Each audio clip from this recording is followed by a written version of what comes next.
Bonjour, oui, non, tout va bien. Enfin, non, rien ne va. Enfin, si, moi je vais très bien, les enfants vont bien, tout le monde va bien. Une de mes meilleures amies, Carole, ça fait 2 ans qu'elle se bat contre une leucémie et elle vient d'enclencher les soins palliatifs et il y a une équipe extraordinaire qui l'entoure. Elle, son mari et ses enfants, vous devriez voir. Moi qui ai toujours rêvé de vivre ailleurs qu'en Belgique, de voir le monde, quand je vois la qualité des soins palliatifs qu'on a ici, je me dis, ils peuvent continuer à rire tous les autres en parlant de nos frites, nos gaufres et notre chocolat, mais ça, cet accompagnement-là, chez nous, il est extraordinaire.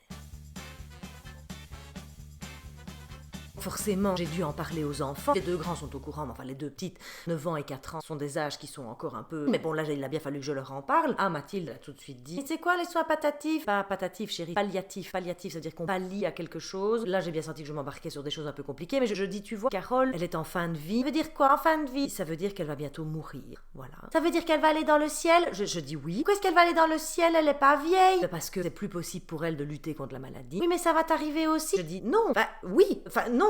Bon, là, j'étais un peu embêtée. Je ne savais pas très bien si je devais lui dire que j'allais mourir aussi. Donc, si tu regardes la nature, il n'y a que 2 seules choses dont on est sûr. La première, c'est qu'on est. La deuxième, c'est qu'on meurt. Après, tout ce qu'il y a entre les deux, tout ce qu'on va vivre, tout ce qu'on va expérimenter, ça, on ne sait pas comment ça va se passer. Mais le fait qu'on naisse et qu'on meurt, ça fait partie de la vie. Et Carole, elle s'est battue contre la maladie. On a essayé de la soigner, mais là, c'est incurable. Alors la Camille qui dit, c'est quoi incurable? Je dis, ça veut dire qu'on ne peut plus la soigner. Mais bon, c'est des sujets, c'est pas toujours facile. Bon. Et Camille posait des questions super intelligentes. Elle m'a tout de suite dit, mais qu'est-ce qu'ils font pour les aider? Je dis, écoute chérie, on va prendre une comparaison. Quand un bébé naît, dans notre pays, il y a des gens qui accompagnent la naissance. Il y a déjà des sages-femmes qui s'occupent de toi pendant que tu portes ton bébé. Il y a des sages-femmes qui sont là pour t'aider à accoucher. Des infirmières qui sont là pour prendre ton bébé quand il sort de ton ventre, pour l'emballer. Bah, c'est la même chose avec la mort. Et ça n'existe que depuis 2002. Tu vois, elle me faisait, on faisait quoi alors? Ben, je dis, les gens mouraient. Il y en avait qui avaient de la chance et qui mouraient, paf, d'un coup. Et il y en avait pas de chance pour eux. Ils pouvaient en baver pendant des mois, voire des années, dans une souffrance horrible. Bon, les soins palliatifs, c'est un peu comme quand on s'occupe d'un jeune bébé. Tu n'imaginerais quand même pas que quand un bébé vient au monde, au moment où il sort du ventre de sa maman, pouf, il tombe par terre, il y a personne qui le ramasse, il y a personne qui le lave, il y a personne qui le choie, il y a personne qui l'emballe, il y a personne qui le transporte comme ça pour lui faire des petits tests pour voir comment ça va, et que la maman, on la laisse comme ça sur son truc d'accouchement en train de se vider de son sang. Bon, Carole, c'est comme ça. Elle n'a pas le choix. C'est comme ça, même si tout le monde est très triste et que tout le monde aurait préféré que Carole reste plus longtemps, on ne peut rien faire.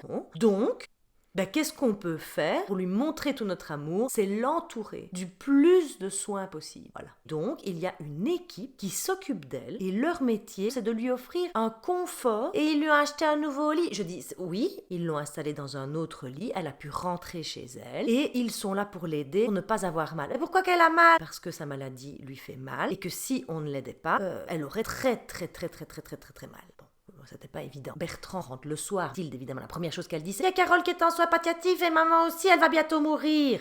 Je lui dis non, ce n'est pas tout à fait ça que j'ai dit. Et là, Bertrand qui me dit, mais enfin, pourquoi est-ce que tu lui en parles? Mais je dis, Bertrand, j'en parle parce que ça fait partie de la vie, de notre vie, et que ne pas confronter les enfants à ça, c'est les laisser s'imaginer qu'il ne va pas y avoir des choses par après qui sont compliquées. Oui, mais enfin bon, le monde c'est pas Euro Disney, Bertrand. Mathilde, elle a 4 ans et demi. Alors c'est sûr que c'est dur, mais là, c'est la réalité de ce que nous vivons. Et si nous n'avions aucun décès pendant 10 ans, je ne dis pas qu'il faut que je la lève le matin et que je lui explique comment les gens meurent. Enfin, je veux dire, là, ici, dans ce cas-ci, elle m'a vu pleurer, Bertrand. Elle essayait de comprendre ce qui se passait. Enfin bon, moi je trouve qu'il faut protéger les enfants, il faut pas leur parler de ça, de toute façon, pour eux c'est une réalité qui n'existe pas. Je dis, une réalité qui n'existe pas? Que des enfants meurent? Je dis, tu sais combien il y a d'enfants dans des hôpitaux, là en ce moment, qui se battent, accompagnés par des équipes extraordinaires, qui les aident à partir en paix, à avoir moins mal. Oui, mais enfin bon, un enfant n'a pas à savoir ça. Quand même, elle vit dans un monde de Barbie et de Mickey. Je dis, oui, elle vit dans un monde de Barbie et de Mickey. Oui.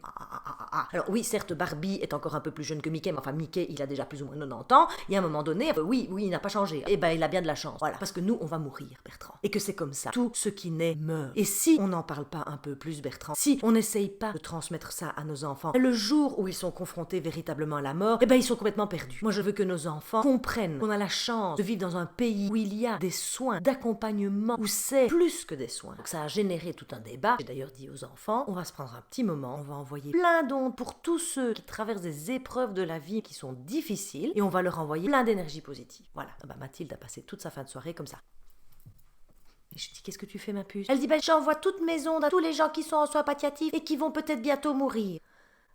Je dis, ma chérie, c'est super. Parce que quand je vois avec quelle belle énergie tu envoies tout ça dans l'univers, je suis sûre qu'ils vont les recevoir.